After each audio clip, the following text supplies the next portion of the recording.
is leaking. Everybody knows the captain. My father's father used to own a cabin in a part of Maine that is full of hiding places. It is in a lake system you can only reach by canoe. The water there stretches endless and unmoving, shrouding 1,000 unnamed islands. The lakes teem with salmon, and the islands host blackbirds that may have never seen a car before. I still explore the memories of it, passing over places on the other sides of islands or in forgotten parts of streams to find moments that have lain undisturbed since childhood. As best I can tell, my first memories are out there. The coffee table with a map of the lake system, life jackets, my father changing the bait on in the canoe, explaining that the minnow warned the fish about the hook. I have another memory from that period. I was back in Houston, about 3, sitting on a Persian rug with my older brother, reviewing our foreign coins. My folks brought them back from places I had been to but didn't remember, astonishing places that my father took us. Iran, where it reached 120 in the summer, or Norway, where it stayed light after midnight. My father worked in construction. He would cloister us off in the American part of town, then disappear into Tehran or Oslo for weeks at a time. Or so I've been told. Anyway, I remember my mother drawing our attention from the coins. I remember her saying, "Your father and I haven't been getting along, so we're going to separate. We both love you very much, and you'll see him each weekend." I was instantly sad and crying, and then he was gone. Throughout my childhood, I waited eagerly for word of him. I wrote him and sent him pictures, and he sent a few Christmas presents. I went back to that cabin when I was 8 to visit my grandparents, my mother being very much of the divorce the man, not the family school of breakup. My brother and I flew up as unaccompanied minors, adventuring out to meet family on my dad's side that we barely knew. The coffee table seemed impossibly small now, but the waters still ran still and eternal. And then my father invited us back to the cabin the summer before I left for college. I had seen him only 4 times since he left, but I took him up on it with mixed feelings.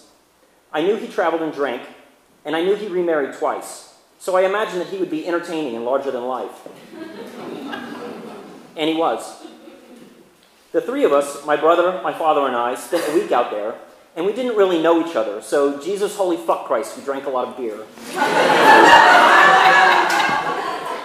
The canoe was still seaworthy, so we mostly fished all day.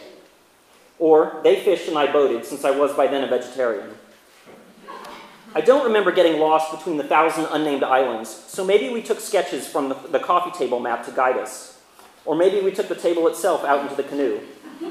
I can't be sure. Again, beer. At night we played cards, hearts, loser does the dishes. And on the last night I drank Sam Adams to the point of sickness. I got to know the little cabin toilet well that night, and finally made it to the bedroom using some permutation of walking and crawling. The cabin was tiny, and its walls were thin, so I heard the slurred speech of my brother and father without difficulty. And yet, in my own condition, their words seemed distant, distended in a spinning room, like the sound of people talking about you in a hospital while you're moving toward the light. Or so I imagine.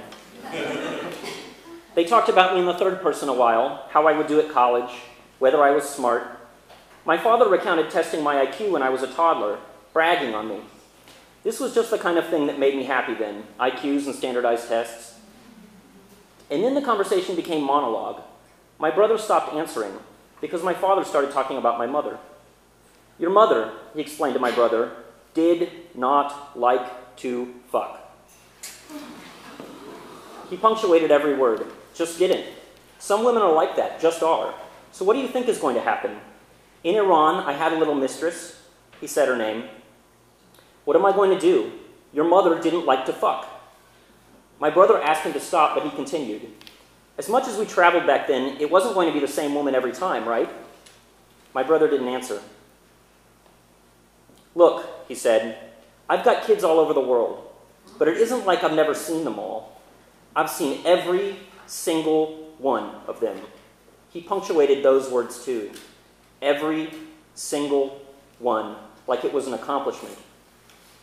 Except one from the Philippines, he said.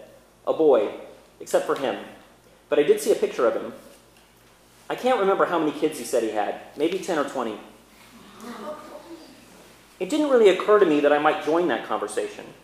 It seemed instead that these words came to me from one more hidden place, around another bend in the stream, inaccessible.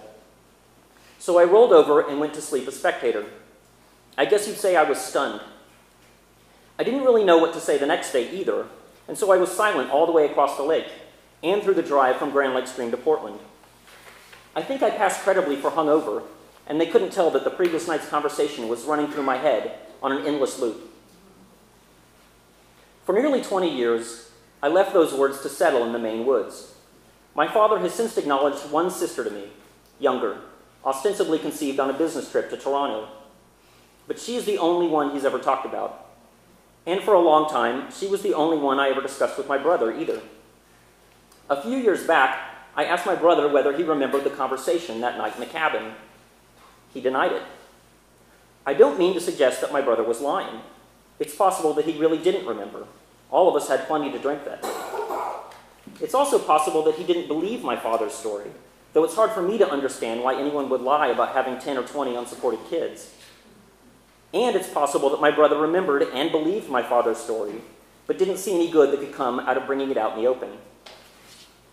I think, therefore, that I've missed the opportunity to know the truth. My brother's memory isn't any help, and I doubt that my father would acknowledge what he said that night. Anyway, my father's health is declining now, beyond the point where it would be any use to have an argument. The time to confront him has passed.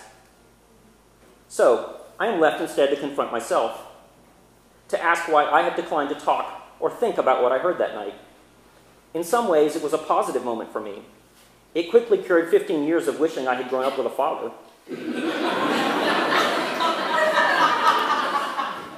I grew up in a one-parent family, one extraordinary parent, and was lucky to have done so given the alternative. Why then have I shied away from it?